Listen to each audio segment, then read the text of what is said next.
Sup, Internet?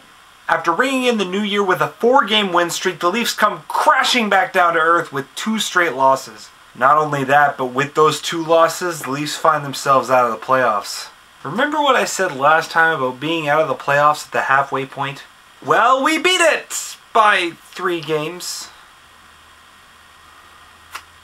Welcome to the penalty box.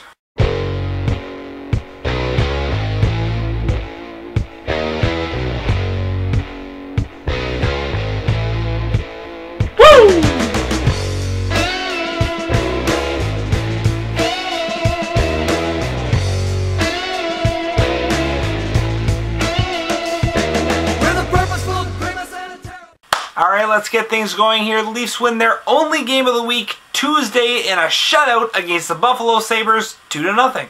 Scoring for Toronto, Nikolai Kulemin breaking out of the slump to score his... that can't be right. 5th of the year? Wow. Yeah, that one came on the power play, and Mikhail Grabovski scored the second goal of the game, assisted by line mates Kulemin and Crabbe, both goals coming in the first period. And speaking of Cooley, WTF. I mean, seriously, what's going on there? And after the game, all the Leafs, to a man, were praising the work Nikolai puts in practice and in the games, and in a game where she had 2 points, which ain't too shabby. And yeah, he seems to be doing all the small things right in every game, but what kind of curse is he under? Because 5 goals in 42 games? I don't even know what to say about that. Still though, did you see him destroy Patrick Kaleta in the third? Damn! But on to the positive, the Swedish monster Jonas Gustafsson makes 32 saves to earn his 2nd shutout in 3 games. Not only that, but it's his first win against Buffalo ever. And I gotta say, without the monster, where would the Leafs be right now? Because it's absolutely impossible to overstate his importance to the team right now. Reimer hasn't been that good since his return from his concussion / whiplash / whatever ailment the Leafs medical team decided to make up, allowing Gus the slightest of openings, and he bursts through, getting red hot at just the right time and puts the team on his back to carry them to victory. Without Gus, we wouldn't have had those 4 wins. Simple as that. One more thing I noticed about this game, the Leafs stayed very disciplined. Something they had trouble with in December. But they didn't take a single penalty in this game. Until the final 2 minutes when Joffrey Lupul got penalized 4 minutes for getting sucker punched in the face. Yeah, explain that one to me. Moving on, the Leafs win streak comes to a halt as they lose their 2nd of their home-and-home against Buffalo 3-2. The Sabres came out flying in this one as Matt Ellis and Paul Gaustad scored the first 2 goals in the game in the first 4 minutes. The Leafs, however, would rally back as Mikhail Grabovski and Joey Crabbe scored to keep the second line's hot streak going. But Buffalo would score the only goal in the second period as Jason Pominville nets the winner and both goalies shut the door, keeping the score 3-2. And so ends the hot streak for Jonas Gustafsson. It was good while it lasted, but it had to end sometime. And they got to him early here, and despite some third period heroics, his save percentage in this game was below 900 for the first time since December. And you know what? Aside from the hot streak ending, I'm not sure what else you can say about this game. This loss comes against a team who was hungry for a win, having just faced a losing streak of their own. After 4 straight wins with a hot goalie, they face a couple of bad bounces, and sometimes that happens.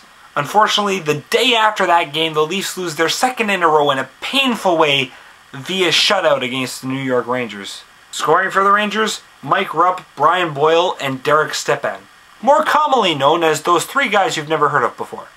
Okay, except maybe Stepan. Anywho, at the other end, backup Martin Biron stood tall, making 20 saves for the shutout. Well, we didn't exactly make it hard on him. Yep, only 20 shots on net for the Leafs as they just got shut down. And yep, that's what happens when you face the best team in the National Hockey League on the 2nd game on back-to-back nights.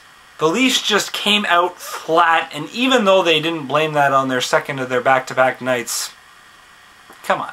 But let's not forget that the Rangers are one of the stingiest teams in the NHL, having only allowed 90 goals in 43 games this year. Only the Boston Bruins have allowed fewer goals with 81. And they did their thing, just totally shutting the Leafs down defensively. One good thing out of all this, though, is even though the Leafs lost the last 2, their penalty kill has remained perfect so far in 2012. That's 6 games since they let in a goal while sitting in the box, which is nothing to sneeze at. But unfortunately, we do have to address the biggest concern. The Leafs currently are out of the playoffs. With Pittsburgh winning on Sunday, they leapfrogged the Leafs, who are now out of it by 1 point. 1 point. And I can only blame that on a crummy December. Yeah, we just had 4 straight wins. Congrats. But 4 wins doesn't make up for losing 9 out of 13 in the month of December. However, the Leafs look like they may be shaking things up with a couple of moves they made Monday. First off, the Leafs welcome back Tyler Bozak, who just missed 7 games with an upper body injury. He's back to center the top line, which has been completely silenced in the last 3 games. That should be a big boost, as they have mad chemistry on that line. And second, Jake Gardiner probably just had the most confusing weekend of his life. Sunday night, the Leafs made a tough decision and assigned Jake Gardiner to the Toronto Marlies. Which makes sense, since the youngster just spent the last 4 games in the press box, so at least he'll get some playing time on the farm team. Not so fast, as the very next day Gardiner was recalled to the big club. Huh? The only thing I can infer from this is that the Leafs either have an injury they're not telling us about, or one of Toronto's D-men has just played his last game in the blue and white. Considering the December we've just had, and the fact that our GM's Brian Burke and not John Ferguson Jr., I'd be willing to bet the latter. As for who's being shipped out, oh, some people say Luke Shen, but I really hope he stays. It would be tragic to see one of the emerging stars in the shutdown defenseman category go. Alright, boys and girls, that's it this week for me. Let's hope we can get things back on track against Ottawa. Go Leafs, go!